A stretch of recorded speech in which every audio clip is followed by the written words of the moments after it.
nada do que a gente puder aprender tecnicamente, a gente vai conseguir ser bom o suficiente comparado com qualquer IA. Já era, como diz o outro. Já era. Esquece esse assunto.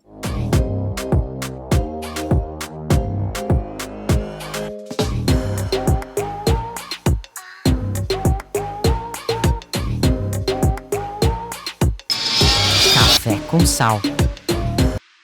Bem-vindos a mais um episódio da terceira temporada do Café com Sal, podcast que vocês já sabem. Fala sempre de carreira, liderança, empreendedorismo e vocês sempre acompanham toda terça às 8 da manhã os episódios completos, tanto no Spotify quanto no YouTube e os cortes no Instagram, no TikTok e no LinkedIn. Às quintas-feiras também, não esqueçam, a gente às 8 da manhã entrou há pouco tempo com Café com Sal Expresso, um podcast só em áudio, só no Spotify, onde eu respondo as 3 melhores perguntas que vocês enviam no nosso no nosso WhatsApp oficial, que é o 11 99 7 15 00 18, e eu pego as 3 melhores perguntas que vocês mandam, seleciono e respondo no ar. Então acompanhem também todas as quintas-feiras, às 8 da manhã, o Café com Sal Expresso. Aproveito para mandar um abraço para o pessoal do Life Mix. Estamos degustando hoje um chazinho verde com fibras. Abração, Daniel Pfefferbaum e o pessoal do Life Mix, o pessoal que vocês já conhecem, tem um olhar especial sobre nutrição e bebidas funcionais, que a gente consome aqui em casa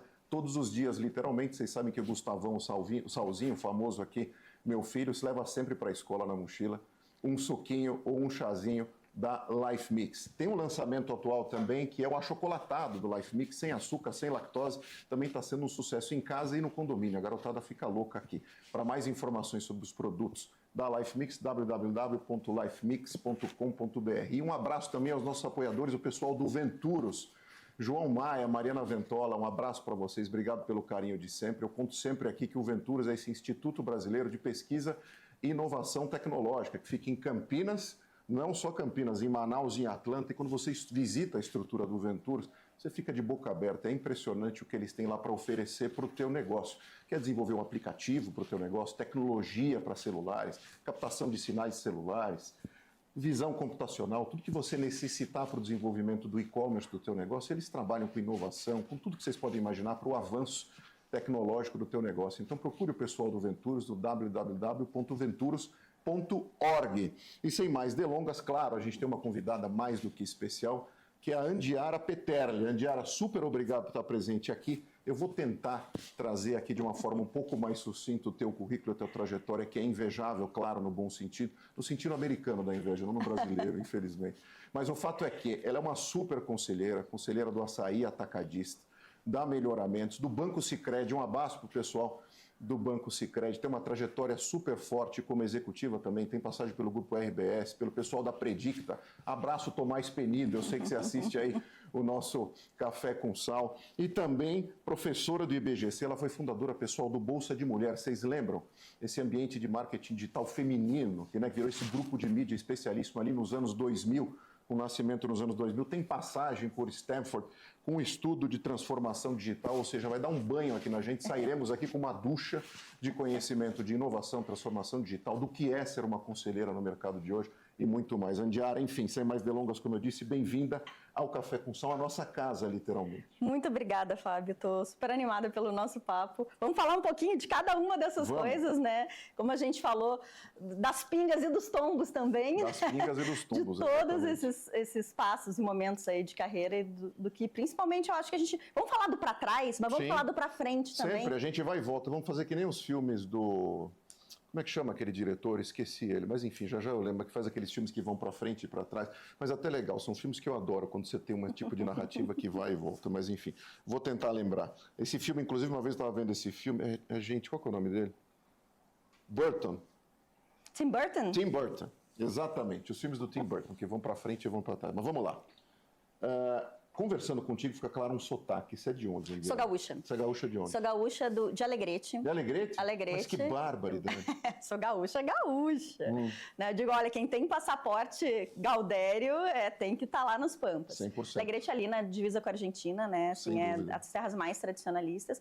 Morei pouco tempo. Somos de uma família gaúcha lá dos Pampas, mas morei muito pouco tempo. saímos, minha família saiu no começo dos anos 80 para o Mato Grosso, fez aquela abertura da fronteira oeste, era uma família de fazendeiros, né? Então morei poucos anos em Alegrete, morei muitos anos no Mato Grosso, depois quando meu pai foi abrir fazenda de soja, depois gado, e aí depois na época de segundo grau, terminando, indo para a faculdade, eu fui morar no Rio de Janeiro. Então de lá, assim, a maior parte da minha vida, apesar de ser gaúcha, apaixonada pelo Rio Grande do Sul, a maior parte da minha vida foi Rio, São Paulo. E antes, na minha passagem executiva, você mencionou a RBS, eu passei 7 anos em Porto Alegre, aí sim, mas por conta da RBS. Então você teve um child rotation, vamos dizer assim. Child rotation, né? Exatamente. Impressionante. Olhando para trás, o quanto isso te formou, assim, porque acho que a gente é, de certa forma, uma impressão das histórias e dos lugares e dos ambientes que a gente vive. Eu não tenho nenhuma dúvida de que a gente é só isso, sabe? Eu acho que a gente é o produto disso, assim. Eu morei em muitos estados, em muitas cidades, agora em muitos países, né? Ainda moro nos Estados Unidos, fico lá e cá, faz 5 anos, morei no Canadá também. E para te explicar um pouco disso, assim, os meus pais me tiveram muito jovens, assim, super jovenzinhos, e eram super hippies. É isso que eu ia te perguntar, super porque hippies. Assim, o nome Andiara... É indígena. É indígena, do Tupi-Guarani. Tupi-Guarani, do livro da Iracema. Olha só, verdade. Que Andi é água, não é? Yara, acho que é senhora. Dona, eu não sei exatamente. É a dona das águas, é uma sereia. Pode ser, olha. Exato, tá vendo? Olha, em primeira mão é isso. Puxa, Wikipedia. Porque eu adoro nomes sonoros e abertos como o teu, ele é super aberto. Ele é super aberto, E foi a inspiração ali, anos 70, super hippie e tal. Mas eu tô trazendo esse aspecto porque esse é um aspecto que vai falar com as outras coisas todas, assim, que é a abertura. Mentes abertas, experimentar a perspectiva. Eu acho que ter não só morado em muitos lugares, mas ter vivido momentos muito diferentes de vida. Assim, eu vivi na fazenda muitos anos, depois eu vivi no Rio de Janeiro, depois eu morei nos Estados Unidos.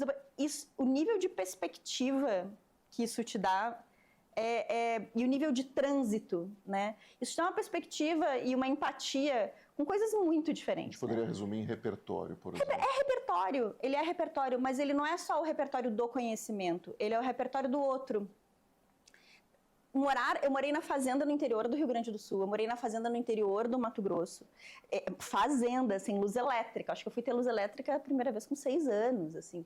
Isso é muito legal, assim, sabe? Olhando hoje para trás, assim, e depois você poder aí depois ir para Stanford, hoje eu faço doutorado na Suíça, sabe? Assim, é muito legal ter tido e poder ter um pouco disso tudo, assim, muito sabe? Louco, porque parece que é falta de para quem vive o mundo de hoje, né? Mas pelo contrário, é abundância de coisa. É muita perspectiva. Com o cérebro jovem, que é o que a criança tem, absorve que nem uma esponja. Então, assim, quanto mais você provoca... A gente é plástico, né? Exato. A gente é plástico. Eu acho que de todas essas perspectivas o que me deu, assim, o que mais me ajuda a ter vivido em muitos lugares e ter tido realidades muito diferentes é a perspectiva e o conhecimento do outro. Meu pai é muito assim, meu pai é plástico. Ele se comporta muito como com quem ele está falando. Porque ele já viveu do peão da fazenda, ele é fotógrafo da National Geographic, ao que máximo, sério, super artista. Então, assim, isso é muito legal. Eu me sinto um pouco assim. Eu acho que esse trânsito, assim, eu me sinto muito, muito em casa, sabe? Transitando entre o empreendedor que está fazendo um bootstrapping no negócio ao investment banking. Sabe? Então, eu acho que essa plasticidade que é empatia também, claro, né? Que é estar próximo do outro. Que tanto se fala hoje. Você viveu isso na cara. Que é conseguir ler o outro, que é conseguir entender o outro. É essa quilometragem do diferente. Mas é difícil para os nossos filhos, né? Eu tenho 2 filhas pequenas também. É difícil a gente deixar, né, viver coisas muito diferentes, inclusive as frustrações. Né? E isso nossa, como isso é importante? Como isso é importante? Super. Então você viveu esse ambiente de abundância desde cedo. Imagino que também não devem ter regrado o teu caminho. Não, ao contrário. Né? Super ripongas. O sonho do meu pai era que eu fosse estudar cinema na Califórnia. Né? Eu virei executiva, eu fui fazer o almoço. Você não deixa ele pra lá, né? Fui fazer o almoço. Casei na igreja, sabe assim? Sempre lá. Mas é muito legal isso, assim. Então, isso super eu agradeço e atribuo isso aos meus pais. Demorei muitos anos para entender que isso era um presente, né? O fato de eu ter tido muito menos regras do que a maior parte dos meus amigos, de eu ter tido muito menos limites que a maior parte dos meus amigos, mas de verdade, Fábio, de eu ter tido muito menos expectativas, sabe? Eu acho que os meus pais, eles nunca tiveram um nível de expectativa que eu sei que nós temos em relação aos nossos filhos. Isso te dá uma liberdade de tentar uma liberdade de errar, uma liberdade de se jogar nas oportunidades que é impagável. Hoje, assim, se eu pudesse dar para as minhas filhas, né, assim, um presente seria, nossa, não, só se joga. Minha expectativa em relação a você continua tentando, é que você seja corajosa. Quem não chuta não faz gol. Não, assim, é impossível você fazer uma coisa nova se você tiver medo de desagradar. É impossível você inovar, construir, se você tem um status quo que você vai perder tudo aquilo. E aquilo tudo é um monte de coisa, né? É o dinheiro, é o status, é como é que as pessoas te enxergam. Então, eu tive muito essa liberdade, sabe? Porque... Então, eu comecei minha carreira tomando muito mais risco que a maior parte dos meus amigos. Fiz PUC do Rio, onde as pessoas todas vinham de famílias muito tradicionais, muito estabelecidos. Elite carioca, sim. Elite carioca. E o nível de expectativa dos pais em relação aos filhos, super alto. Eu não tinha expectativa nenhuma, eu podia me jogar. Eu podia testar, eu podia dar errado, né? Então, eu acho que essa parte do não limite, mas da não expectativa... Me ajudou e me ajuda até hoje. Pelo fato de você ter esse ambiente plural, vamos dizer assim, foi desafiador afunilar a escolha do que você queria ser lá tão cedo e tão jovem? Acho que eu nunca escolhi. E claro que a gente tem a parte que está toda escrita, né, no LinkedIn, é a parte que você escolhe contar, né? Mas assim, minha vida ela foi mais plural que isso. Assim, eu passei muitos anos, por exemplo, trabalhando com cinema, em produtora de cinema, né? Tive a minha própria produtora com meu sócio, maravilhoso Marcos Gutmann. Trabalhei na Conspiração Filme, eu fiz muitas outras coisas para testar. Eu testei tanta coisa, Fábio. Eu fui jornalista, trabalhei no KD, sabe assim? KD. Filme publicitário e filme, nossa, documentário, é uma coisa... E aí eu acabei optando por não. Eu fiz muita coisa diferente e acabei optando por não. O que hoje é o resumo da minha carreira é o que eu acabei selecionando dos sims, né? Mas então eu não escolhi assim, nossa, um dia quero ser executiva, conselheira. Imagina. Eu sabia eu queria testar tudo. Testei muitas coisas diferentes e eu sabia o que eu não queria. Eu tive a feliz experiência de começar minha carreira podendo experimentar tanto o empreendedorismo nos anos 90, que é muito diferente do empreendedorismo de hoje. Exato, inclusive assim, não era chique como hoje, e havia até uma certa desconfiança. Super, os meus colegas todos da faculdade iam fazer programa de trainee do Itaú e da Gessilever. Não tinha esse nome. Não existia. Quando você preenchia a ficha de cadastro de hotel ou de qualquer lugar que você entrar, você não relutava em escrever empreendedor? Eu não sabia o que escrever. Não, essa palavra é nova, inclusive. É nova, ninguém usava. Startup, empreendedor. Autônomo, você escrevia empresário. Empresário parecia muito chique demais, nariz empinado. Exato. E não é. Lembra disso, essa situação? Lembro muito. Eu dizia que era publicitária, porque uma das minhas formações, eu não sabia o que dizer, entendeu? E para os outros a gente não é nada. E isso durou bastante tempo, tá? Só foi ser chique, ser empreendedor ali no meio dos anos 2000, assim, surgiram startup, digital, a gente não chamava nem de digital, era informática mesmo. Lembra? Ciências da computação. Ciências da computação. E assim, era isso, assim, e era uma vida que não era uma vida nem que os pais se orgulhavam, nem que o mercado valorizava, o pai não dizia assim, nossa, eu quero que meu filho seja um empreendedor de sucesso. Imagina! Quero que meu filho vá trabalhar numa grande multinacional, na Xerox, né? Então... Grandes marcas. Nas grandes marcas. E que faça carreira, que nunca saia de lá. E isso mudou, né? Mudou lá pelos anos 2000, mas assim, a realidade foi e é completamente diferente. Além de que a história de funding, ela é muito recente. Até o Brasil na capa da Economist, até 2011, 2012, não tinha esse nível de capital, de venture capital disponível no mercado para empreender. Né? Então você fazia, vendendo almoço para comprar o jantar. Exato. Ou o cara tinha sorte e pegava um cheque do avô.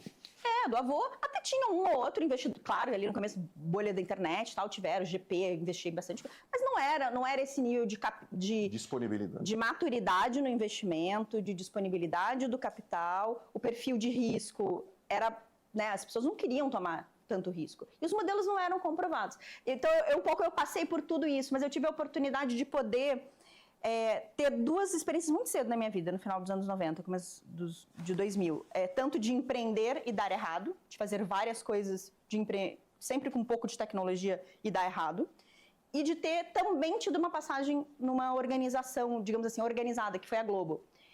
E tendo essas duas experiências, eu descobri que o que eu gostava mesmo era provocar. E era fazer coisas que todo mundo dizia que era impossível. era o que eu gostava. E foi quando eu me dei conta de que eu precisava de liberdade para provar os impossíveis, né? E aí, obviamente, acabei optando por empreender realmente, acabei optando por ser empreendedora, não pelo status, não por nada, mas porque eu podia estabelecer outros limites. E o que eu queria nessa época? Falando bem de comecinho dos anos 2000, quando eu criei o Bolsa de Mulher que você mencionou. Eu tinha uma vontade... Eu sabia que era um modelo de negócio de mídia de nicho. Lembra? Isso é muito antes do blog, isso é muito antes de rede social. E esse é do tempo das revistas, né? É da era das revistas e da era dos portais, da era do Terra, da era do UOL. E o que a gente tinha para mulher? Né? A gente tinha a Cláudia, a gente tinha todas aquelas outras... Oi? Marie Claire já tinha? Marie Claire, claro. Sim. Não, Marie Claire super antiga. Tinha todas essas femininas, todas eram da Abril, e todas eram aquela mulher, entendeu? Era aquele perfil de mulher. E eu achava isso, assim, um ultrajante. E TV mulher também, Rede Mulher. TV, isso. E tinha os programas que continuam tendo e tal. Mas a mulher, assim, o que tinha disponível de leitura para a mulher era que eu achava aquilo ultrajante, Fábio. Eu achava aquilo ultrajante. Mas não existia esse conceito de mídia de nicho. Nos Estados Unidos estava começando, fui fazer mestrado nos Estados Unidos, saí da Globo, fui para os Estados Unidos ali no comecinho dos anos 2000. Lá eu vi as coisas começando pós aquela bolha da internet se reconfigurar. Tinha um negócio lá que eu via que a NBC tinha comprado, chamava iVillage. iVillage. Que era um negócio de mídia feminina, mas muito legal, de conteúdos muito legais, meio rebeldes, assim. Não ativistas nem militantes, tá? Sim. Mas conteúdos bons para mulher. Eu falei, é isso que eu quero fazer. Impossível, esse mercado é dominado pela Abril, é dominado por não sei o quê, não. Vamos fazer. E aí existia o Bolsa de Mulher como um portal, que já tinha sido da Ideiasnet, etc, etc. Eu voltei para o Brasil, era um negócio que estava meio desativado, eu falei, vamos lá, éramos 4 pessoas, a Ideiasnet topou, então assim, tive a sorte, né, de já começar com alguma coisa que tinha um investidor, que depois foi crescendo e tal. E eu fiquei 7 anos no Bolsa e ele foi um bootstrapping até um momento muito legal, que foi de fazer todo o ciclo, né, construir, fazer crescer. Nossa, naquela época, gerar EBITDA, porque a gente não tinha esse nível de financiamento que existe hoje. Você tinha que gerar resultado, você não ficava queimando caixa. Gestão. Não queria ser unicórnio queimando caixa. Não, tinha que dar resultado. E a gente deu resultado muito rápido. E a gente chegou a ter, claro, hoje os números são muito pequenos, perto do que era, mas a gente chegou a ter 30% de todas as mulheres do Brasil online. Uau. E a gente começou a ameaçar esses grandes players. E isso me dava muito prazer. Até porque era uma chancela de que você estava no caminho certo. E era uma chancela de que, assim, dava para ser muito melhor, sabe? Então, a gente começou, isso que a gente depois, né, começou a chamar de multimídia e tal. A gente botou um Bolsa TV, que era um conteúdo, a gente usava muitas marcas, né, fazia muito branded content. Hoje tudo isso tem nome, naquela época não tinha nome. Muito branded content para as marcas aderiram, né? Então, o Bolsa acabou sendo um lugar muito legal de publicidade feminina. Mas ele era uma evangelização, desde anunciar para a mulher, até anunciar na internet. A gente vendia banner impresso numa página de Word, assim, porque como é que eu vou te explicar o que é um banner se eu nunca investiu em internet? Verdade. Então tinha esse nível de evangelização, mas o prazeroso para mim era mostrar que dava para ser muito melhor aquilo que a gente estava fazendo e assim, não existia nenhum limite, sabe? Na tecnologia não existia nenhum limite de competitividade. E essa é uma verdade que para mim foi muito prazerosa lá atrás e ela continua sendo verdade todo dia hoje, só que agora é muito mais do que era. Então, o meu prazer, e aí toda a minha carreira acabou se desenhando, mas o fio condutor, ele é o mesmo, assim. Eu tenho certeza que a gente não sabe nada sobre o nível de mudança, eu tenho certeza que o nível de ameaças a essas organizações estão sendo nubladas porque a gente se abre muito pouco para o novo. A gente viu, o Bolsa nasceu quando a Abril estava no seu ápice. Sim. Imagina um site... imaginar? Foi muito pouco tempo depois que a Abril virou pó. Aquela estrutura, se a gente olhar, lembra o tamanho daquela mais do que isso, né? Eu fiz comunicação, era um exemplo. Sim. Sabe? Assim, eu fico triste de contar isso, fico triste de falar sobre isso. Mas é que isso é uma coisa que a gente não pode esquecer. A gente não pode esquecer que nos anos 90 o sonho de todo mundo era trabalhar na Xerox. A gente não pode esquecer o que foi a Nokia. A gente não pode esquecer o que foi a Blockbuster. Né? A gente não pode esquecer o que foi a BlackBerry, que tinha 42% de market share do mercado americano. Sonho de consumo Nunca de todo mundo, nenhuma empresa teve esse nível de market share. Desapareceram. Só que isso acontecia em 5, 10 anos. Escreve o que eu estou te dizendo. por conta de inteligência artificial, a gente vai ver esses ciclos acontecerem em 2, 3, com marcas que a gente ama. Então, a minha paixão não é só por tecnologia, por inovação, mas é a paixão pela mudança, por enxergar antes, por preparar as estruturas, por preparar as pessoas, foi conduzindo. Então, de empreendedora, eu fui investir em empresas, né? A gente investiu em muitas empresas na época da iBricks, eu, Fábio Brugioni, mais um monte de gente legal, via RBS, né? Foi a RBS que montou a iBricks.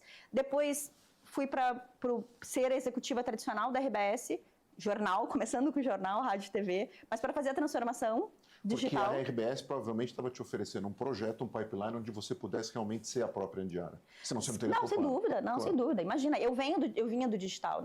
Assim, eu tenho um orgulho, uma paixão e uma gratidão pela RBS enorme, assim.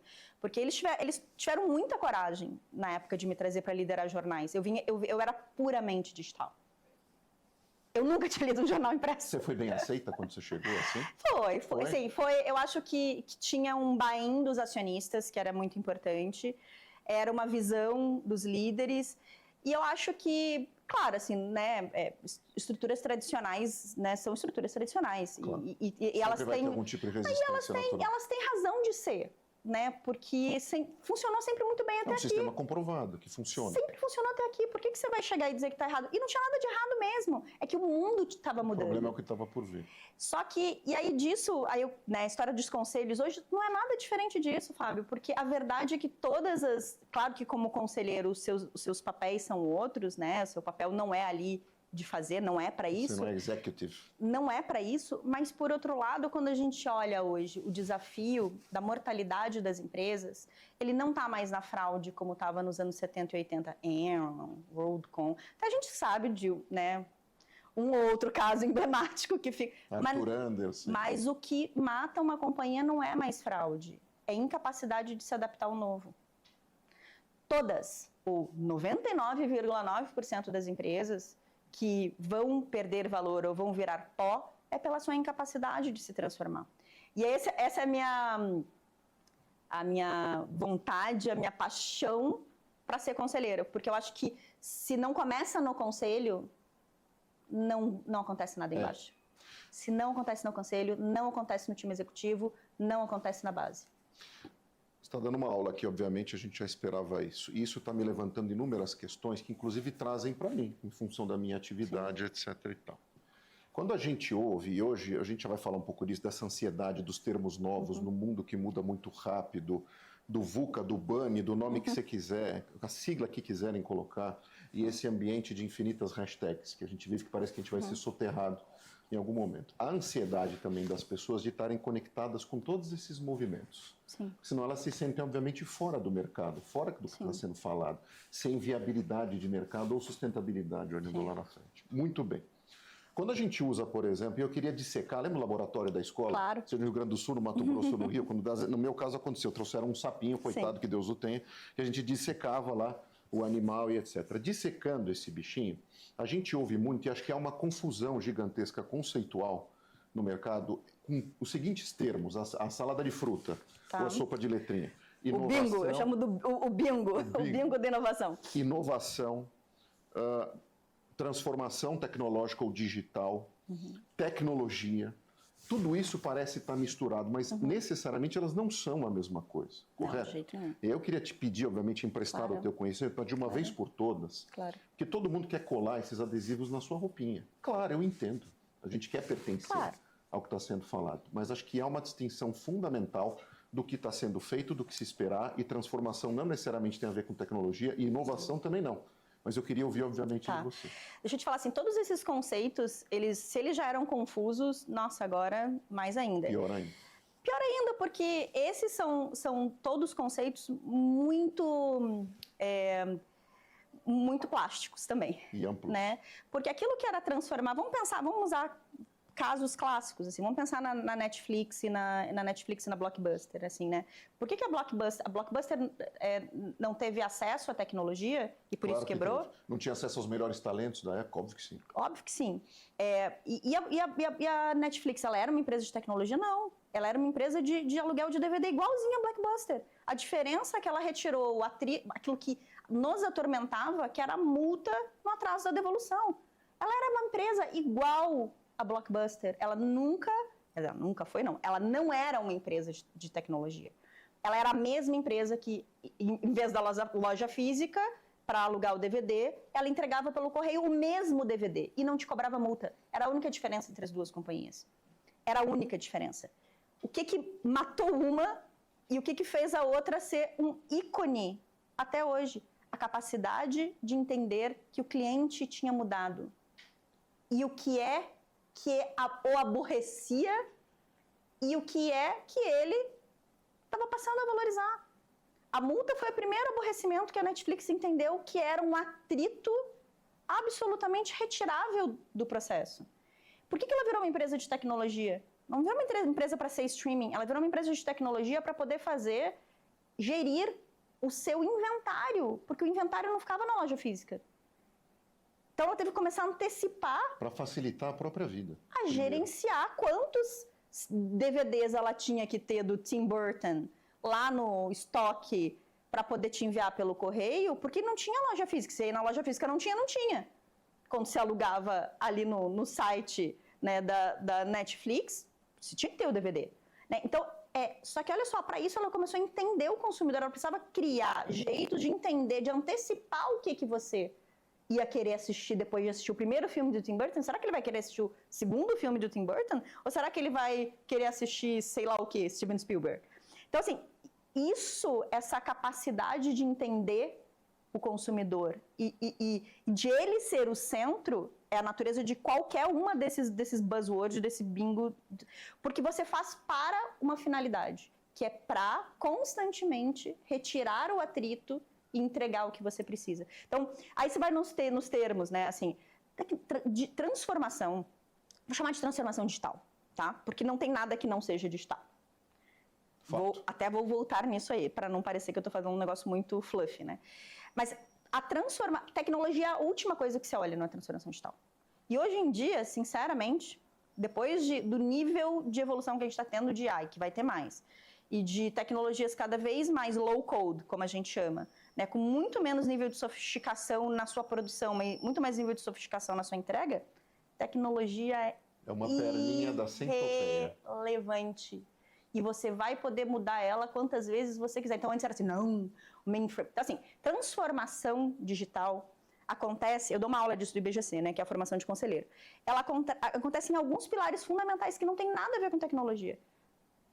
Mindset, que eu vou chamar de pensamento estratégico, porque eu dei a palavra mindset, é pensamento estratégico.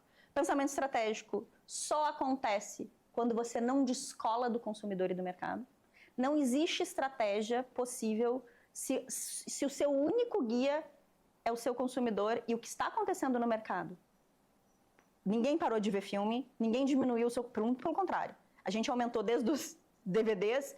Nossa hora mês de consumo de filme, série, conteúdos, aumentou brutalmente. Então, a natureza, o core daquilo que se entregava via DVD, só se multiplicou. Só que o mercado mudou completamente.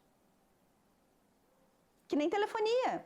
A gente só fala mais com as pessoas, a gente não fala menos, mas o jeito mudou completamente. Diferente. A etiqueta mudou completamente, porque nós mudamos, mas não mudou a natureza. Então, qualquer transformação ela tem que partir desse pilar central, que é nosso cliente está mudando. O que ele quer agora, o que ele vai querer amanhã?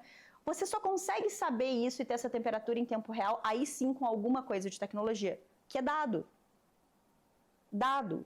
Então, assim, esses pilares. Mas para que você quer o dado? Para você poder tomar decisão ágil. É agilidade entre o... Assim, esquece você querer fazer PPT de transformação digital. Você tem que dar autonomia. Para dar autonomia, você tem que confiar, você tem que mudar as pessoas, você tem que mudar a cabeça. Então, assim, hoje quando a gente olha os pilares, eles são todos pilares de gestão. A gente está falando de pessoas, de estruturas mentais, de agilidade e confiança. Para dar agilidade e confiança, só pode ser baseado em dados. Só pode ser baseado em dados. Você não pode mais ter, né, a gente que vem de uma história, assim, de um mercado... Nossa, era tão fácil antigamente você gerir, né? Assim, você tinha um analista que apresentava para o coordenador, que chamava o gerente, que apresentava o projeto, que chamava para o diretor, e aí numa agenda do CEO, quem sabe daqui a 3 meses, apresentava aquilo, validava, levava para o conselho, daqui a 18 meses, quem sabe, trabalho daquele... Era assim, era esse funil. Isso não é mais possível. Não é mais possível, primeiro, porque nenhum desses entes conhece tudo. Nenhuma tomada de decisão é perfeita porque o diretor aprovou. Ou é melhor porque o diretor aprovou e não o gerente. E mais do que isso, este gargalo ele não é mais possível porque você tem que tomar uma decisão hoje em 2 dias. Em 1 dia. Não é mais possível você acessar esse funil. Todas as decisões que a gente tem visto hoje de volatilidade e mudanças no mercado, é isso. E é esse processo de transformação, ele é o processo de empoderamento de baixo. Muda completamente o papel das lideranças. Você não é mais o carimbador da decisão.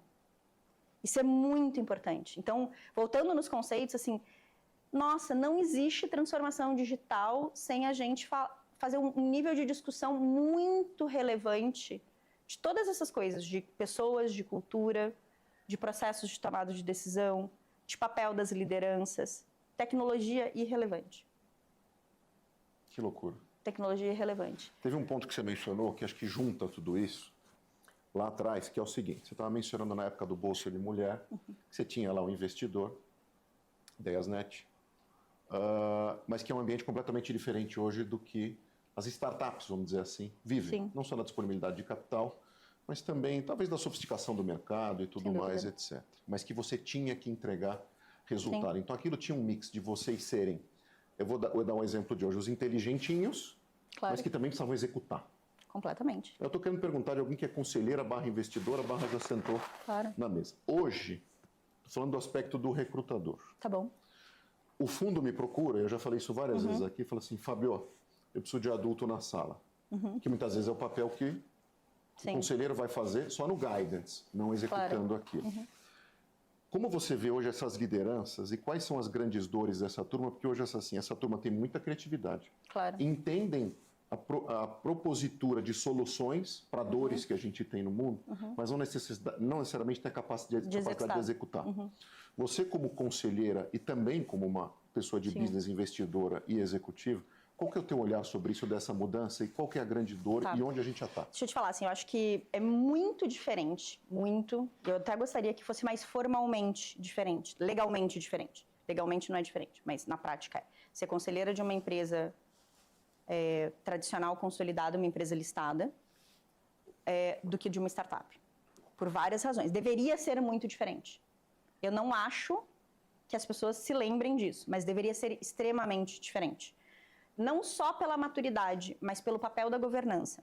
O papel da governança numa empresa listada, ele é um mix de um papel mais antigo, que ele é um papel de supervisão, com um papel muito importante e crescente cada vez mais, que ele é um papel de gestão de risco do futuro do negócio, que não é mais o risco bobalhão, não, é o risco estratégico.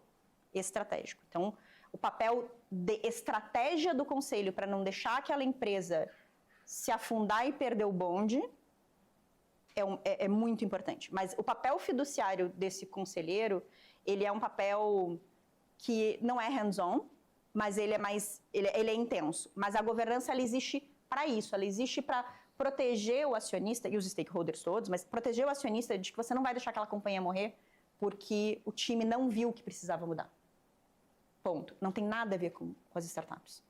Porque as startups precisam de um conselho, e eu estive em muitos conselhos de startup, porque quando estava na eBricks, o que a gente fazia? A gente fazia pipeline de investimentos. Depois que você fazia todo o processo, nossa, acho que eu fiz, enquanto eu estava lá, sei lá, participei junto com o time de amigos, sei lá, uns 200 due diligence. Era o nosso papel, né? A gente era o investidor. Era esse o papel. Depois a gente sentava no conselho das startups. Meu portfólio era mais mídia, mobile, de outros sócios ali eram mais XYZ e tal. Então, e o que essas empresas precisam? E aí, o que acontecia muitas vezes? A gente estava sentado com outros fundos. Por acaso, eu vinha de operação. Por acaso, eu tinha sido empreendedora. Por acaso, eu já tinha estado com a barriga. Mas o que a gente vê também, estou falando dos fundos, porque isso é uma crítica que eu tenho, e eu falo com muitos fundos sobre isso, assim, a gente não deveria botar as pessoas do fundo sentado em startup. se o cara nunca teve barriga no balcão. Você não sabe operar.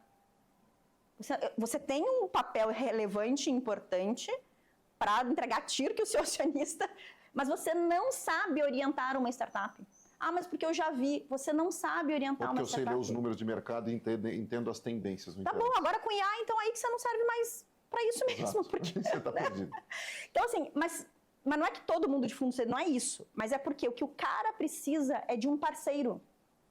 Numa startup, o que ele precisa é do adulto na sala, mas que seja parceiro. Que estágio nós estamos agora? Qual é? Vamos lá, é growth, ok. Podemos, devemos queimar caixa, sim, não. Agora a gente está num momento oposto ali daquele momento de 3, 4 anos atrás, que é... A gente treinou os empreendedores dessa última leva, foi a minha leva, da minha leva de muitos empreendedores que tinham que gerar resultado, porque tinha que pagar o ticket de alimentação do estagiário no final do dia, o investidor não ia botar dinheiro, de uma geração que nunca precisou gerar lucro e resultado, porque a métrica de sucesso era valuation para alguma transação. Padrão americano sempre foi esse, mas nós não somos os Estados Unidos. Nós não temos o custo de capital baixo que os Estados Unidos têm. Nós não temos uma maturidade da pipeline que os Estados Unidos têm. Assim. Não, então o que acontece? Tem uma leva de empreendedores que nunca aprenderam a gerar resultado.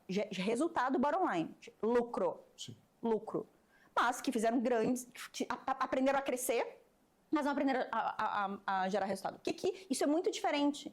Gerar resultado, nossa, a sua estrutura é a estrutura de gestão como a gente conhecia. Aí é que eu acho que aí tem felizmente nesse momento do mercado, tem um ótimo momento para a gente juntar executivos e empreendedores. Executivo mesmo, aquele do barriga do balcão, aquele coitado do varejo que tinha que dar 3% de margem, sabe? Que apertava o parafuso do custo, que, poxa, sabe? Então, só que esse é o momento das startups hoje. Tem que gerar resultado. Por quê? O capital está caríssimo, não tem rodadas, Risco Brasil está gigante. Você olha, eu vou investir numa startup e vou botar meu dinheiro na Selic a 14. É uma comparação que hoje é muito ruim para as startups. Sim. Então, um conselheiro de startup tem que ajudar a desenvolver a companhia. Tem que ajudar a desenvolver a companhia. Ele é muito mais hands-on. Sim. Muito mais hands-on. A supervisão acaba ficando muito mais para business, não vou dizer tradicionais, mas mais estabelecidas. Porque a supervisão é o quê? Assim, claro. A gente acaba tendo isso. Não, mas deixa eu ver se ele está mentindo no número. Gente, não tem mais isso. No nosso nível de contabilidade, de auditores, esquece esse assunto. O cara vai... Não vai. Não vai, entendeu? Você quer botar conselheiro para fazer o trabalho que uma auditoria faz, não perca seu tempo. Claro, não está jogando dinheiro fora. Não precisa. Você tem que botar conselheiro para desenvolver um negócio e dar mentoria para os empreendedores. Muitos empreendedores, eu admiro muito, porque virou uma carreira. Claro. Né? E as pessoas adoram, e é legal. Uma fatia importantíssima da economia. Super, e é muito legal. Só que também não tiveram experiência. Eu fiz o contrário, né? Eu fui primeiro empreendedora e depois fui executiva. Quando eu fui executiva, jornal, print, call center, entregar às 7 horas da manhã. Eu olhava e falava, meu Deus, como eu teria sido uma empreendedora melhor se eu tivesse tido esta barriga no balcão antes de empreender. Antes de atender o cliente, sabe? Eu teria sido assim, muito, muito melhor. Tem, obviamente, vantagens de não ter sido executiva antes. A vida não é linear, como a gente Não é linear, mas assim, a barriga no balcão e a vida real de uma operação, muitas vezes está muito longe do que é hoje um pouco mais da vida empreendedora. Por outro lado, também tem o benefício de você começar empreendendo e não começar em estruturas mais tradicionais, que é, você tem menos limite. Claro. Você tem menos muito mais amplo. E você tem menos vícios. Você fala assim, não, mas tem que ser assim, por quê? Ah, não, isso que a gente sempre fez assim, não. A gente está começando a fazer agora. Claro. A gente pode fazer do jeito que a gente acreditar que é melhor. No começo, o ambiente te faz. É isso. Então, assim, eu acho que tem as duas coisas. Mas eu te diria hoje, assim, eu olharia muito diferente. Eu acho que muitas vezes a gente se confunde. Os fundos estão mais preocupados em proteger o investimento deles do que efetivamente ajudar. Então, assim, eu sou bem crítica desse modelo. Sou conselheira de algumas startups. E meu papel, deixo sempre muito claro, é ajudar os empreendedores a levar a companhia ao estágio que a gente tem que levar com saúde financeira. Ah, mas aí a gente... Se é para fazer negócio sem fundamento, nem me chama. assim, sabe? E eu acho que os fundos, agora, óbvio, né? Precisam todo mundo entregar resultado, então eu acho que isso é bem relevante. E a outra coisa é um aprendizado, assim, investir capital, você dá certo quando você tem uma capacidade muito grande de entender o mercado, e isso cada vez mais, não é entender o mercado financeiro, porque a gente não tem tanta oportunidade de saída que nem você tem no mercado americano. Deixa eu ver as oportunidades que vão ser usadas para isso, esquece. É entender o consumidor, que você é um bom investidor. A dinâmica do mercado. A dinâmica do mercado. E ter uma capacidade que a maior parte dos fundos, ou que muitos fundos não desenvolveram totalmente ainda, que é conhecer pessoas. Saber que tipo de... Escolher o empreendedor certo é 90%. Mais do que o business, a pessoa que está à frente daquele business. Mas muito mais. E depois, muitas vezes, dar a sua cadeira para quem entende do negócio. Vai lá, traz um cara. Cara, lá eu fiz isso muito tempo. Traz o cara que entende, entendeu? Pô, eu sentar lá para ficar dando palpite fora. Então, eu acho que essa dinâmica, ela está começando, eu vejo ela ficar mais madura hoje, assim, e eu vejo na perspectiva dos empreendedores que isso é muito relevante, assim, sabe? Ter gente que realmente possa ajudar, que queira ajudar. Então, a minha recomendação sempre de governança para as startups é não pensa que nem o resto, assim, é outra coisa, o papel é outro. No teu discurso, para quem faz o que eu faço, está muito claro que você vem de um lugar muito didático. É muito didático a tua fala. E isso me leva para uma questão, inclusive, educacional, que também faz parte da tua vida no IBGC. Sim. Teve com a gente gravando aqui, foi uma conversa espetacular, o Álvaro Chocair da Link. É ótimo. Que é uma pessoa espetacular. E a gente falou muito sobre isso. Eu também queria ter o take pelo seguinte, hoje eu olho, por exemplo, para filha, o que essa turma vai ser? Onde essa turma vai estudar? Eu sei que você tem aquele background, você pode ser o que você quiser, mas como você também bem disse, né, a gente tem uma preocupação porque o mundo é diferente. Sim. A maneira como eles consomem é diferente, a maneira como eles aprendem é diferente. Sim. E a maneira como eles vão encarar a carreira talvez seja completamente diferente da nossa, inclusive a maneira como vai estudar. O Álvaro, de certa forma, ele veio para preencher um espaço que estava desocupado, eu diria, porque acho que é incomparável com outro método de ensino, pelo menos que eu vejo a graduação aqui no Brasil, que eu pessoalmente conheço. Como você olha como conselheira, como mãe, como empreendedora, com tudo isso que você viveu, para quem é jovem, está olhando esse mercado, ou até para os pais, que é um público que nos assiste, é muito adulto mesmo. Tem filho, etc e tal. É gente assim, 30, 35 mais e vai. Tá.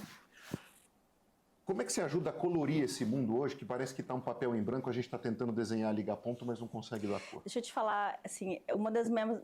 primeiro, eu sou uma apaixonada por estudar. Um pouco da minha didática vem de uma paixão pela academia mesmo. Quando a gente estava falando de escolhas de carreira, eu cheguei muito fortemente a considerar uma carreira puramente acadêmica. É? Cheguei muito fortemente. Mas será que você ia aguentar? Porque você não. Mas enquanto eu comecei a minha carreira, eu fiz mestrado muito cedo. Fiz mestrado há mais de 20 e tantos anos atrás. Fiz na PUC, logo que eu terminei a graduação, em etnografia de consumo. Etnografia de consumo. Antropologia cultural. Meu Deus do céu. Pesquisando consumo mesmo, mas usando a ferramenta da etnografia. Sim. O que é a ferramenta da etnografia? Conhecer costumes, para depois pensar... fazer pesquisa de mercado, é ciência. É fazer pesquisa de mercado sem olhar número, olhando costume. É tão somente isso. Tenho paixão absurda por essa escolha que eu fiz lá atrás, porque isso me ajudou. Estou te falando isso porque eu amo a educação tradicional que funcionou para mim. Perfeito. Para mim, lá atrás. Hoje estou terminando meu doutorado, se Deus quiser, defendo meu doutorado daqui a poucas semanas, talvez um mês. Dá fazendo na Suíça. Água, não? Como você consegue essas coisas? Depois você me conta o seu segredo. Te conto. E ajuda bastante nas outras coisas. Estou terminando há 5 anos estudando na Suíça. Meu doutorado em administração de empresa com foco em governança. Eu estou estudando novas competências de conselho. Depois podemos falar mais sobre isso. Vamos. Então.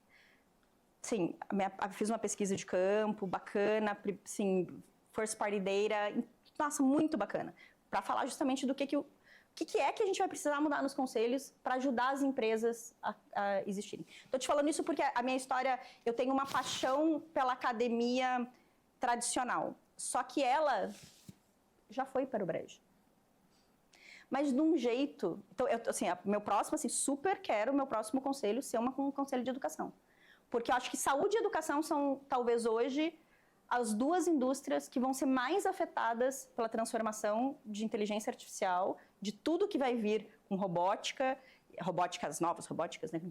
Nada vai mudar tão profundamente do que esses dois setores. Ou seja, a gente já pode falar gratidão para o que a gente viveu academicamente e mandar fazer a lápide. Sim, eu tenho certeza absoluta. Porque o nosso... Olha para os seus filhos, eu olho para as minhas filhas. O jeito de aprender é completamente diferente. Eu vou te falar o que eu e meu marido adoramos estudar, tá? Nós dois somos super estudiosos. Ele já fez 300 coisas também, não sei quantos mestrado, faculdade e tal. A gente realmente gosta e discute sobre isso. As nossas filhas, nós só queremos, elas estudam numa escola tradicional britânica, nos Estados Unidos, mas a gente só quer que elas aprendam a pensar. Todas as carreiras que a gente fala hoje que elas poderiam estar, não existirão. Ou não existirão como a gente acha, Fábio. Ou como foi. Então, aí, a nossa discussão hoje, muito assim, a gente é muito chato com esse assunto em casa. A gente quer que elas tenham repertório intelectual, filosofia. Aí a gente vai lá para trás. O que eu faria? Ensina a pensar. Vamos pro básico. Vai ler literatura. Pré-socrático, socrático. Filosofia, lógica, artes. Essa semana é a semana de Spring Break delas lá nos Estados Unidos. Elas estão com meu marido em Nova York, fazendo todos os dias uma peça da Broadway. Elas são pequenas, mas assim, teatro é uma coisa bonitinho. É muito importante. Assim, o repertório ele também vem das narrativas. Fator humano. É isso. Fator humano. Nada do que a gente puder aprender tecnicamente, a gente vai conseguir ser bom o suficiente comparado com qualquer IA. Já era, como diz o outro. Já era. Esquece esse assunto. A gente está sendo testado para ser humanos, uma qualidade de humanos como humanos, que a gente nunca foi testado no passado. Porque eu podia ser um péssimo humano e um grande matemático.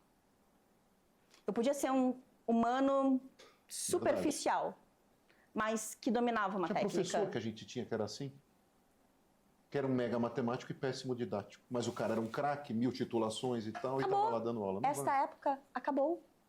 Precisamos ser grandes humanos. Precisamos ser capazes de dialogar, que sabemos, estamos no mundo que isso é super difícil. Precisamos ser capazes de ter perspectivas diferentes. Só tem perspectiva diferente quem vê coisa diferente. Quem se testa por todos os ângulos e prismas. Quem volta lá atrás, aprender a pensar. E vai se destacar porque é um mundo tão binário, infelizmente, que essas pessoas vão se destacar muito rápido. É quem está sendo apedrejado hoje. Claro! E pessoas, assim, a gente pensa assim, só tem uma função para você daqui para frente. Cuidar de humanos. Liderar. Ai, mas liderar é outra... liderar mesmo. Não é mais ser um técnico. É ser um grande líder. Que é ser um grande líder. É muito diferente do que era no passado. Então, assim, lá em casa, o nosso protocolo é... Você tá me levando para Atenas, né? Eu estou me visualizando em Atenas, sentado naqueles anfiteatros, alguém falando e eu só ouvindo. E, Fábio, olha só, isso construiu a civilização ocidental. Foi isso que construiu o Renascimento. Verdade. Foi Atenas que construiu o Renascimento. Então, assim, é isso, temos uma nova Atenas, assim, mas eu acho que isso é muito importante para a gente pensar daqui para frente, assim, temos um desafio de formação intelectual para um nível de plasticidade de carreira muito diferente, muito diferente. Você não vai mais cuspir um engenheiro e ele vai ser um engenheiro. Não vai mais, sabe? E as carreiras, assim, eu tenho uma preocupação brutal, inclusive a nível de conselho, porque assim, a gente vai chegar à conclusão de que a gente vai poder realmente, daqui a muito pouco, reduzir 90% das suas empresas. Porque não é só a IA ajudando os humanos. A gente está chegando numa fronteira hoje de robotização, né? Você está vendo todos os humanoides, especialmente os chineses, sim, mas também todos estão sendo construídos nos Estados Unidos, Boston Dynamics, o próprio do Elon Musk, da Optimus, todos os outros, Figure AI, são humanoides que fazem atividades que qualquer corpo humano faria, que trabalham 24 horas, 7 dias por semana, e que tem uma LLM rodando que é mais inteligente que todos os humanos daquela empresa. Rápido. E segundo Elon Musk, não gosto nem de falar o nome, mas vai custar $20 mil, entendeu?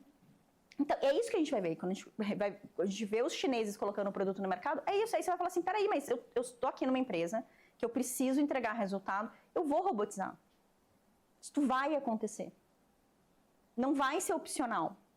Então, a gente vai começar a se defrontar com muitas questões éticas muito relevantes na nossa tomada de decisão. Principalmente, inclusive, também na mão de quem essa tecnologia também está. Exatamente. Mas essa é uma realidade que a gente tem que lidar. Não adianta a gente ter... Né, eu vejo muito dizendo, não, mas isso não vai acontecer, isso vai acontecer... Esse wishful thinking, ele não ajuda na estratégia. Não ajuda. Faz a gente perder tempo. Faz a gente perder tempo. Então, isso vai acontecer. Então, como é que a gente tem que preparar os nossos colaboradores hoje? Como é que a gente tem que preparar os nossos líderes hoje, os nossos filhos hoje, para um mundo que é completamente diferente do mundo que a gente viveu há 20 anos atrás? Do ponto de vista de carreira, eu não tenho nenhuma dúvida. Mas nenhuma dúvida, assim. Não, no dia, a minha filha mais velha tem 10 anos, falta 8 anos para ela entrar na faculdade. Já será uma coisa completamente diferente. Também. Vai ser completamente diferente do que é hoje. Completamente diferente. E mesmo que não seja tão diferente, porque talvez as instituições acadêmicas demorem muito para se transformar, o que ela fizer na academia não vai ter nada a ver com a aplicação que ela vai resolver dar. Nossa, completamente diferentes. Né? Então, eu acho que a gente está num momento em que nós, que estamos nas posições das empresas, que estão passando, a gente tem muita responsabilidade, né, em tudo isso que vai ser construído, mas a gente tem que ter muita também responsabilidade com a realidade, assim, já mudou. Não adianta a gente ficar dando murro em ponta de faca. Assim como não adianta a gente ficar reclamando do mimimi da geração Z. Muito chato, né? Mudou. Para de reclamar que o cara não quer ir para o escritório. Escritório é um valor de um mundo. Não estou dizendo que ele não tem valor, mas ele é um valor que pertence a um mundo. Tem outras coisas sendo construídas. São valores. Assim como várias coisas que nos guiaram a vida inteira. O que era sucesso? O que é... Nossa, isso moldou o mercado. Está mudando. O que era sucesso para a gente nos anos 90 não é o que é sucesso para essa geração. As opções que eles têm são completamente diferentes das opções que nós tínhamos. Completamente. Nós vivemos nas últimas décadas um mundo de escassez de trabalho e de oferta e de excesso de mão de obra. A gente está indo para um mundo que é o oposto. Então, assim, eu acho que a gente tem que fazer as discussões inteiras, assim, sabe? E eu acho que no mundo corporativo a gente tem muito espaço, Fábio, assim, sabe? Para ter conversas mais profundas sobre tudo isso que está acontecendo. Assim, me sinto nessa responsabilidade nos conselhos. Mas eu acho que a gente, você como comunicador hoje também, né? Assim, eu acho que a gente deveria ser capaz de fazer conversas com mais... Não só profundidade, mas com mais começo, meio e fim dos impactos todos. Eu sinto hoje muito o mundo corporativo reclamando. Reclamando do cliente, que não é mais aquele cliente. Reclamando da geração Z que, sabe, que não... Acho que tem a ver com esse cansaço também de não saber lidar com tudo isso, né? Porque também não foi equipado emocionalmente para lidar com tantas vidas ao mesmo tempo. Não fomos, né? Porque o mundo que foi vendido pra gente, ele tinha um colorido que era mais ou menos o mesmo colorido dos nossos pais. E a gente a gente viveu isso, uma boa parte da nossa vida, mas está tendo que viver outras. E fala assim, mas não foi isso que me contaram. Né? Parece que mentiram pra gente. Eu não comprei passagem para esse lugar. Comprei passagem para outro lugar. Eu não estava indo para New Orleans, eu estou indo para Nova York, mandaram a mala para outro lugar. Então, assim, acho que a gente vive um pouco disso. Eu acho que esse mimimi, essa reclamação é um pouco desse cansaço, não saber lidar e não saber onde buscar. Mas acho que também a gente não se permite as pausas para fazer isso, né? Eu acho que a gente não está se permitindo os diálogos, sabe? Assim, eu acho que tem muita gente bacana e muita gente inteligente que podia estar tendo mais diálogos do que a gente está tendo hoje. Eu acho que a gente foi perdendo nesses últimos anos por várias razões, seja pelas polarizações políticas, seja pelo distanciamento do Covid. A gente foi perdendo a capacidade do diálogo, assim, sabe? E eu sinto que isso é um tema, assim, não só para o mundo corporativo, mas eu vou falar assim, para as pessoas que têm influência no mercado, assim, a gente deveria estar sendo mais capaz hoje de investir mais tempo, sabe, discutindo essas transformações que não tem só a ver com transformações de negócio. A transformação do negócio, ele é um resultado de outras transformações. Ele é a transformação dos nossos filhos, a transformação do cliente, a transformação de tudo, das expectativas, dos sonhos, né? E que tudo vai virar transformação, necessidade de transformação no negócio, né? Eu rodo muito em muitas pautas, assim, congresso, evento, a gente está discutindo outras coisas. A gente não está discutindo talvez o que a gente tem que discutir. Mas nem no SXSW, por exemplo, não está. Eu acho que a SXSW, eu não fui esse ano, tá? Mas eu sei que foi maravilhoso. Aliás, a palestra da Amy Webb foi incrível. Mas ele te joga um tanto de coisa. Aquela da Amy Webb foi maravilhosa, né? Mas assim, ela traz o low code genético, assim, que aquilo quase deu um tilt na minha cabeça. Porque é maravilhoso, claro, é isso que vai acontecer mesmo. Você vai ter o coding do gene, é isso, né? Assim, da produção de material à cura de doença. Essa é outra realidade. Isso vai acontecer. Mas isso eu acho que gera a ansiedade que você falou. Que é, tá bom, você taquei tudo isso aqui. Taquei, você saiu de lá, todo mundo sai assim. O que eu faço com isso? É ótimo que isso aconteça. Onde é que você conversa depois sobre tudo isso? Exato. Com quem? Exato. Onde é que a gente traz essas coisas todas que são só futurísticas para a realidade do nosso negócio? Você chegar para uma criança e falar assim, ó, a gente vai em algum momento para Disney, tá? Você nunca faz isso com uma criança. Imagina. Quando? Como é que é? Que horas? Onde vai chegar quando? É? Qualquer hora. Você não faz isso. Eu tenho crise de ansiedade, não vai conseguir comer. E eu acho que, claro, tem que ter o SXSW, a função dele é esse. Mas eu acho que é a nossa função depois. Não tem nada lá que eu tenha, pelo menos, visto do que rolou, que não vai acontecer. Vai. O que a gente está fazendo com essas informações?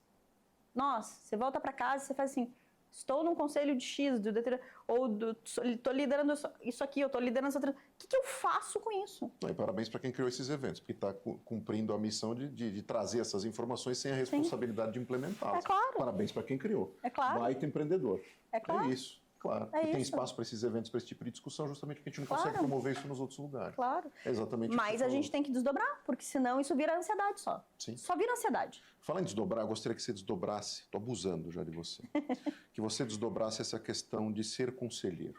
Tá. Porque assim, metade do meu dia é isso. Fabio, o que eu faço para ser conselheiro?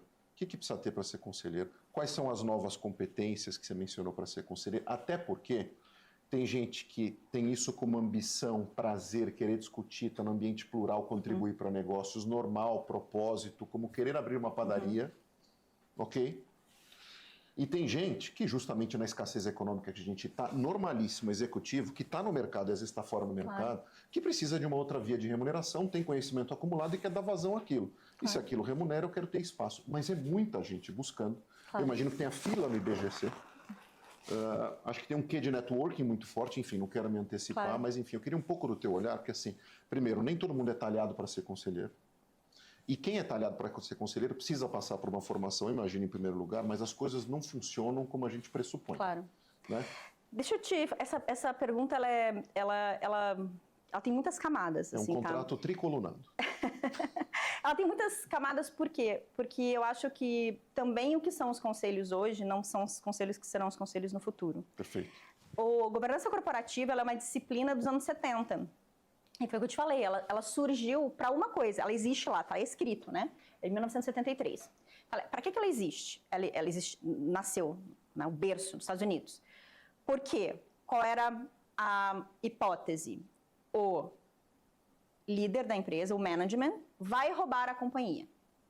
Por quê? Ele tem conflito de interesse. Porque ele está gerindo a companhia.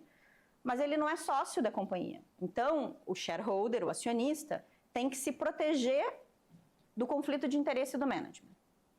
O que ele faz? Ele cria uma camada, chamada board, para gerir o conflito de interesse do management, para ter certeza que o management não está roubando da companhia e do acionista. Uma ferramenta de controle. Ponto. Para uma coisa, que é o que está escrito lá, maximizar o valor do acionista. Então, se ele rouba menos e entrega mais resultado, o papel do board é maximizar o retorno do acionista. O retorno não, o valor do acionista. Ponto. Ela é uma ferramenta de supervisão. Por quê? Porque você tinha a gestão da companhia muito distante do mercado de capitais. Isso surgiu principalmente para a empresa listada, muito distante do mercado de capitais.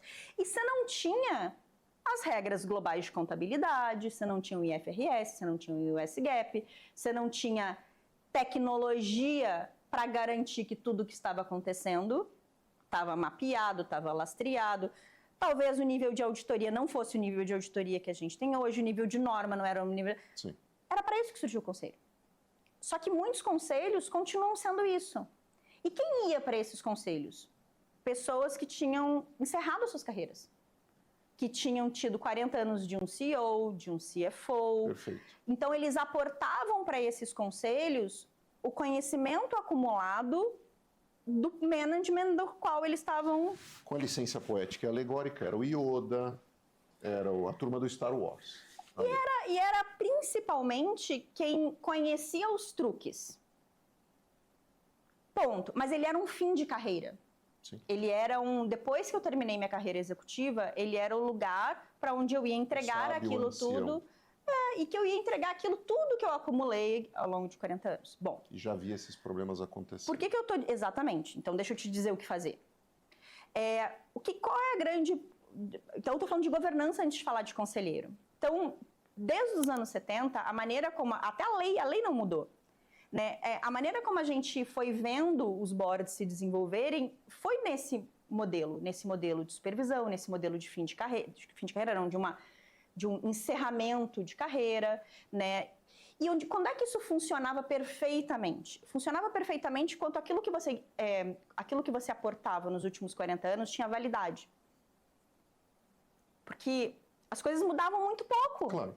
Né? A maneira como você geria X coisa a gente era... consumia as coisas como a gente vivia. E como uma empresa funcionava, como era um colaborador. Sim. Você emprestava aquilo tudo. Só que, não preciso te dizer, tudo isso mudou. Então, mas a gente ainda tem este conceito de board que foi melhorando, tá? E aí você tem, claro, lugares... Os Estados Unidos é um pouco mais assim, o Brasil é um pouco mais assado, na UK, na Europa como um todo. Claro. Mas ele ainda é um lugar... do status quo, no sentido de ele ainda é um lugar bastante formal, ele ainda é um lugar de muito mais supervisão, está se tornando cada vez mais estratégico. Qual é o grande desafio disso? De novo, todo mundo acha que você pode ser um conselheiro especialista. Eu entendo muito de marketing. Não existe conselheiro especialista. Todo conselheiro é conselheiro. Ele tem que entender de A a Z. Ele tem que saber... Tá, a gente valoriza muito a história do ler balanço, do não sei o que, tá? Cada vez menos, assim, digamos, claro, crítico.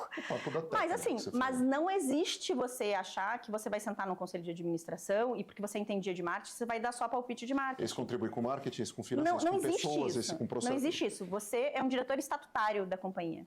Diretor estatutário da companhia.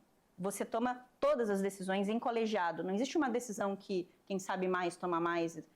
100% das decisões. Então, isso é a primeira coisa que as pessoas têm bastante dificuldade de entender. Você não é um consultor especialista contratado para ir para um colegiado, dar seu palpite, dar sua opinião sobre o assunto. Não é isso. Você é um indivíduo que tem que tomar, junto com aquele colegiado, todas as decisões da companhia. Todas as decisões competem a você e a todos. Todos. Igualmente. Não tem diretor qualificado e desqualificado.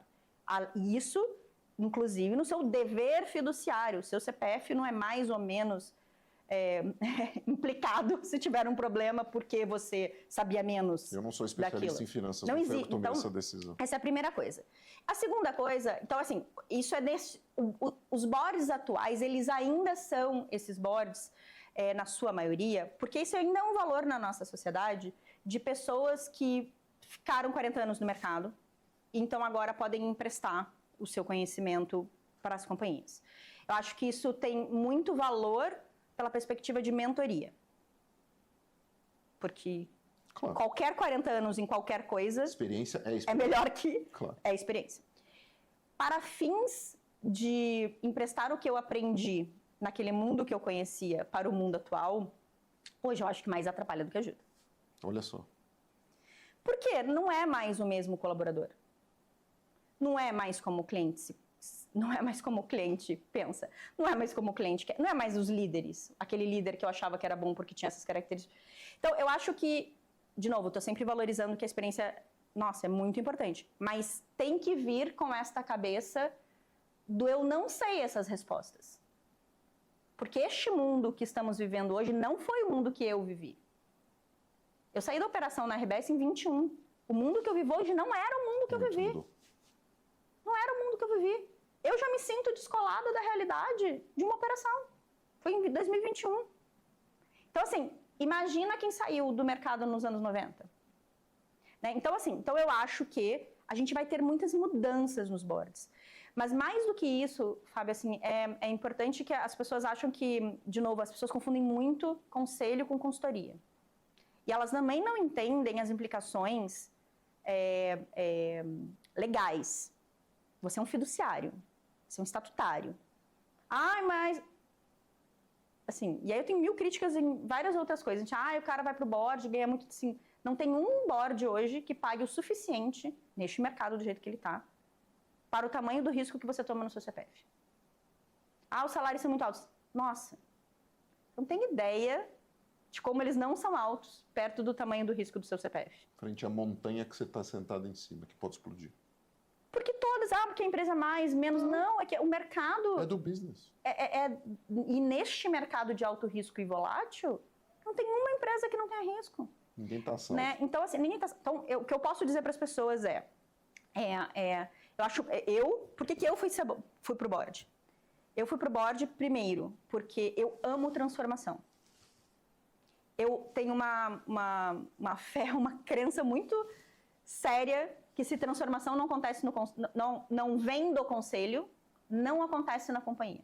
Você pode ter o melhor CEO do mundo, o melhor time do mundo, se este não é um desejo do conselho, os executivos não vão fazer, porque eles não vão querer ser punidos. É ali que começa ou termina. É ele que quer ou não quer. E ele representa os acionistas. Em muitos casos, quando você não tem acionista de referência, se é uma true corporation, é só você mesmo. Ou você quer ou você não quer. Em outros casos, você tem acionista de referência, acionista, quer ou não quer. Mas se não vier do board, não acontece. 2, as coisas vão acontecer muito mais rápido. Então, é nos mandatos que você está. Eu fui para board porque eu queria ajudar. Eu tenho muito orgulho da minha trajetória na RBS como executiva, das transformações que eu acho que eu ajudei a promover. E eu queria fazer isso em mais empresas ao mesmo tempo.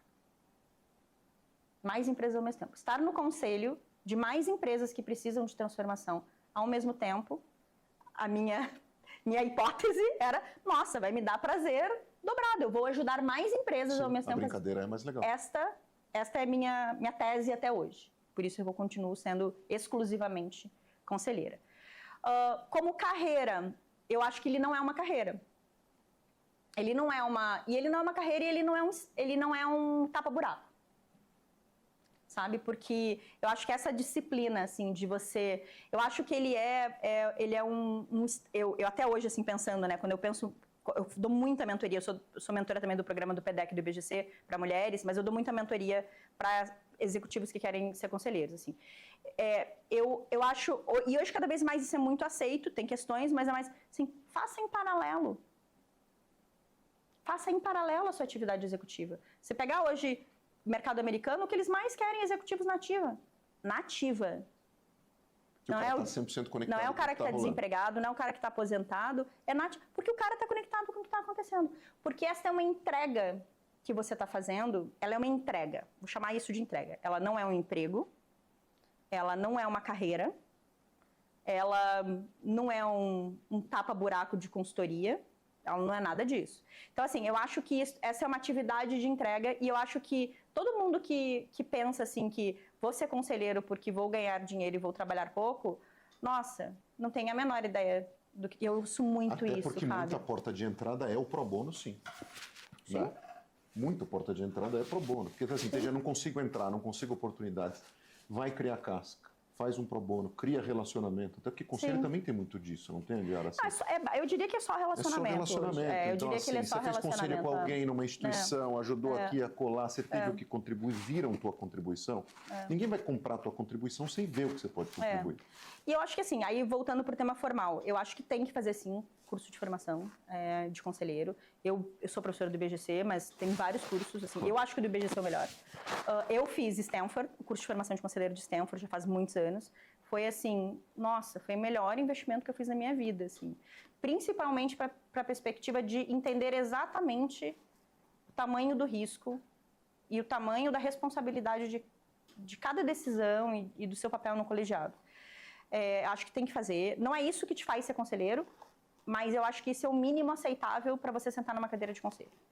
Né? Assim, você tem que conhecer. Governança não é... Governança é uma disciplina. Sabe? Ele é um processo. São questões legais muito relevantes.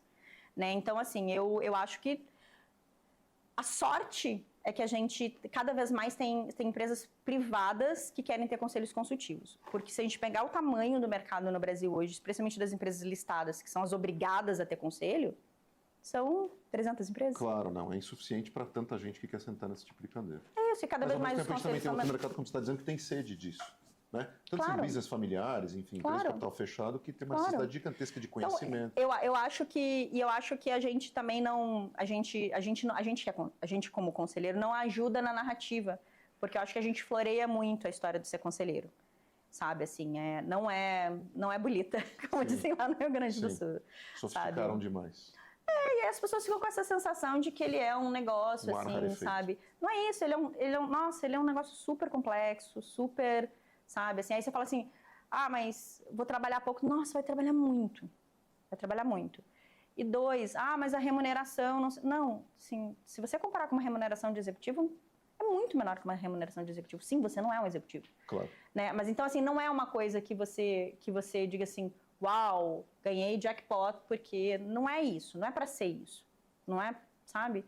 Então, eu acho que é importante, assim, a gente vai ter um nível de maturidade dos conselhos também evoluindo, mas a gente vai ter um nível de transformação dos conselhos também, Fábio, assim, muito relevantes. E eu não preciso nem falar das novas competências, né, assim, muito necessárias, mas elas não são realidade no mercado. Você olha a composição de qualquer board, você vai achar pouco. Eu acho que, porque ainda ele é um processo, tudo acontece mais rápido no cliente, no colaborador, até na camada executiva, eu acho que demora mais tempo para acontecer no conselho, assim, sabe? Uma é em PG, outra em PA. E eu acho que tá tudo certo, sabe? Dessas competências, qual que mais te chamou a atenção? Você fala assim, essa competência realmente, assim, vai ser ultra necessária para estar sentado no board? Pessoas. Ou seja, por outro lado, então você está querendo me dizer que a gente encontra muito pouco isso hoje, inclusive dentro do board. Que loucura. Não, pouquíssimo. No board, pouquíssimo. Claro que você tem bons comitês de pessoas. E até a gente estava falando da transformação digital, né? Eu fiz um hack, eu digo que fiz um hack na minha cabeça. Porque é muito difícil uma pessoa com meu perfil de transformação, em geral eu sou uma em muitos, conseguir trazer sequer a pauta no conselho, né? Porque 1000 outras pautas, tal, assim, aquela andurinha que abrir aquele espacinho faz muito pouco verão. Falar assim. É um outro ângulo.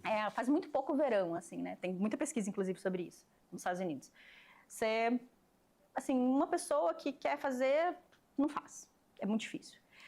Mas eu fiz um hack na minha cabeça, assim, como é que eu consigo ajudar, de verdade? Assim, como, que caminhos, que jeitos e tal.